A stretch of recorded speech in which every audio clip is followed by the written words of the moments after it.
Hello friends, welcome to Vijay Thiyags. இன்றைக்கி நம்ம பார்க்க போகிறது வாழைத்தண்டு வச்சு எப்படி சட்னி செய்யலான்னு. அதுக்கு தேவையானது பார்த்தோன்னா ஒரு துண்டு போல் தூளான இருக்குன்னா வாழைத்தண்டு, நல்லா நாரெல்லாம் கொட்டெல்லாம் எடுத்த புளி, அப்புறம் ஒரு 10 சின்ன வெங்காயம், 3 பச்சை மிளகா, ஒரு வெங்காயம், கொஞ்சம் போல் பூண்டு. இப்போ கேஸை நம்ம ஆன் பண்ணிக்கலாம்.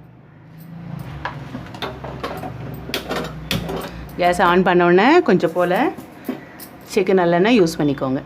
சட்னிக்கு செக்கு நல்லெண்ணெய் போட்டிங்கன்னா நல்லாயிருக்கும். அதனால் சட்னி செய்யும்போது நல்லெண்ணெய் போட்டு செய்யுங்க.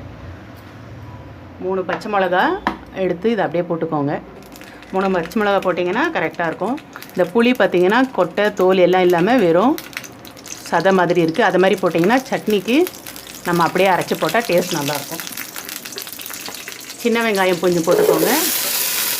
தூளாக நறுக்கின வாழைத்தண்டு அதையும் போட்டுக்கோங்க. ஒரு தக்காளி போட்டுக்கோங்க. 10 பல்லு போல் பூண்டு போட்டுக்கோங்க. இப்போ இதை போட்ட எல்லாத்தையும் நம்ம நல்லா வதக்கிக்கலாம். வாழைத்தண்டு வந்து நம்ம எந்த அளவுக்கு நல்லா வதக்குறோமோ சட்னி பார்த்திங்கன்னா அந்த அளவுக்கு நமக்கு டேஸ்ட் நல்லாயிருக்கும். அதனால் இதை நம்ம நல்லா வதக்கி எடுத்துக்கலாம். வாழைத்தண்டு பார்த்திங்கன்னா மோஸ்ட்லி கூட்டு பண்ணி சாப்பிடுவோம், அப்படி இல்லைன்னா சாம்பாரில் போட்டு சாப்பிடுவோம்.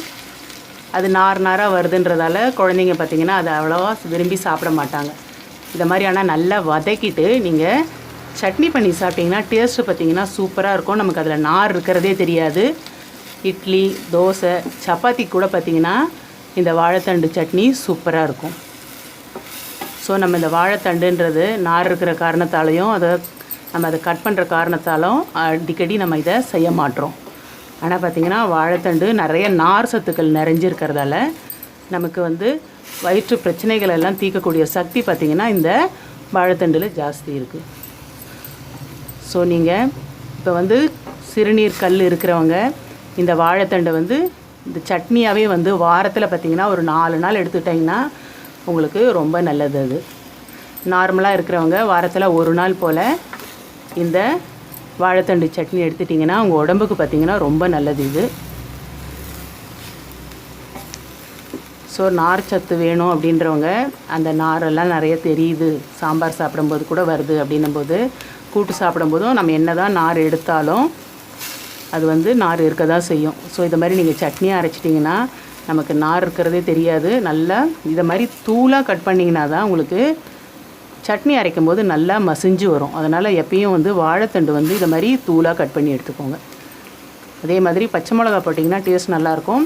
வாழைத்தண்டு ரொம்ப சப்புன்னு இருக்கிறதால ஒரு கொட்டை புளி போட்டிங்கன்னா தான் உங்களுக்கு அந்த புளிப்பு டேஸ்ட்டில் இந்த சட்னி பார்த்திங்கன்னா டேஸ்ட் வந்து எடுத்து கொடுக்கும். அதனால் மறக்காமல் இது தோல் மட்டும் இருக்கிற மாதிரி புளி போட்டுக்கோங்க. கொட்டை நார் இல்லாமல் ஜஸ்ட் இதை அப்படியே வதக்கிட்டு அந்த புளியை போட்டு அரைச்சிங்கன்னா தான் டேஸ்ட் நல்லாயிருக்கும். அதனால் நீங்கள் இந்த புளியை வந்து இதை மாதிரி எண்ணெயில் வதக்கிட்டு அந்த வாழைத்தண்டோடு சேர்த்து அரைச்சிக்கோங்க. நான் இன்றைக்கி 3 பச்சை மிளகா போட்டிருக்கேன். இந்த அளவுக்கு காரம் இருந்தால் தான் உங்களுக்கு வாழைத்தண்டு சப்புன்னு இல்லாமல் கொஞ்சம் டேஸ்டியாக ஸ்பைஸியாக இருக்கும். இன்கேஸ் உங்களுக்கு காரம் வந்து கொஞ்சம் கம்மியாக வேணும் அப்படின்னும்போது 2 மிளகா கூட நீங்கள் போட்டுக்கோங்க. ஸோ இப்போ இதை நல்லா வதங்கி வந்துருச்சு. நம்ம இந்த டைமில் நல்லா ஆற வச்சுட்டு வெண்ணெய் பதத்துக்கு அரைச்சிக்கணும். இது எந்த அளவுக்கு வெண்ணெய் பதத்துக்கு அரைக்கிறோமோ அந்தளவுக்கு நமக்கு இட்லிக்கு பார்த்திங்கன்னா டேஸ்ட் நல்லாயிருக்கும், தொட்டு சாப்பிடும்போது ஸ்மூத்தாக இருக்கும். ஸோ இப்போ இதை நம்ம ஆற வச்சுட்டு நல்லா மசியாக அரைச்சி எடுத்துக்கலாம்.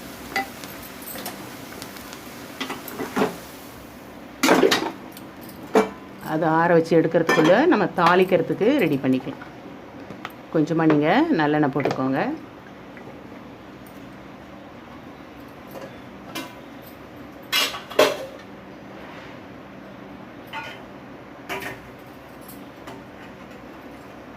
நல்லெண்ணெய் காஞ்ச உடனே இதை மாதிரி ஹோல்ஸ் போட்டு வச்சிட்டிங்கன்னா உங்களுக்கு காயும் போது டக்குன்னு போட ஈஸியாக இருக்கும்.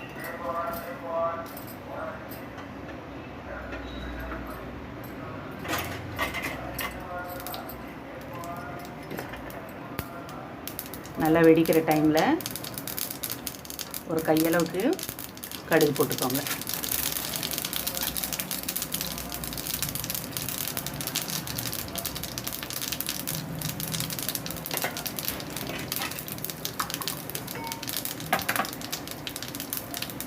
இந்த டைமில் நம்ம அரைச்சி வச்சுருக்க இந்த வாழைத்தண்டு பாருங்கள் நல்லா வெண்ணெய் பதத்துக்கு இருக்குது. இதை என்ன பண்ணுங்கள், அப்படியே நம்ம எண்ணெயில் ஊற்றிக்கலாம்.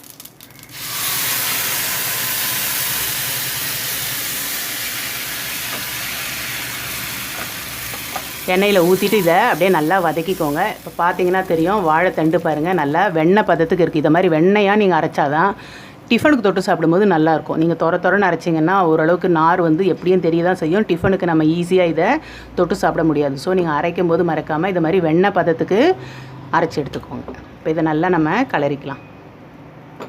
ஸோ நீங்கள் கார சட்னி, அப்புறம் பார்த்திங்கன்னா தக்காளி சட்னி, இதை மாதிரி பீட்ரூட் சட்னி கூட நான் உங்களுக்கு செய்து காட்டிட்டேன்.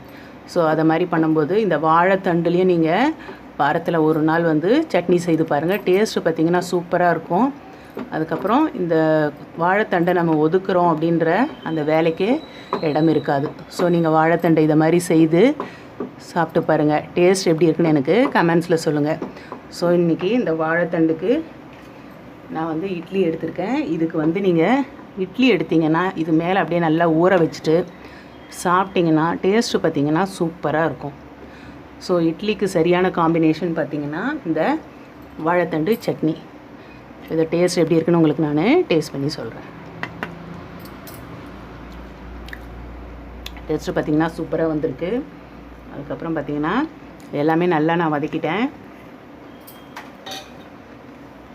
ஒரு ஸ்பூன் போல் உப்பு போட மறந்துட்டேன். ஸோ நான் டேஸ்ட் பண்ணும்போது நான் இப்போ உப்பு போட்டுக்கிறேன். ஸோ நீங்கள் எப்பயும் பரிமாறுறதுக்கு முன்னே ஒரு டைம் டேஸ்ட் பண்ணிவிட்டு அதோட டேஸ்ட் எப்படி இருக்குன்ட்டு மற்றவங்களுக்கு பரிமாறுங்க. எல்லாத்தையும் போட்டாச்சு. கொஞ்சம் போல் உப்பு போட மறந்துட்டேன். ஸோ நீங்கள் விருந்தாளிக்கு பகிரும்போதும் சரி, உங்கள் வீட்டில் மற்றவங்களுக்கு பகிரும்போதும் ஒரு தடவை ருசி பார்த்துட்டு இந்த மாதிரி உப்பு சேர்த்துக்கோங்க.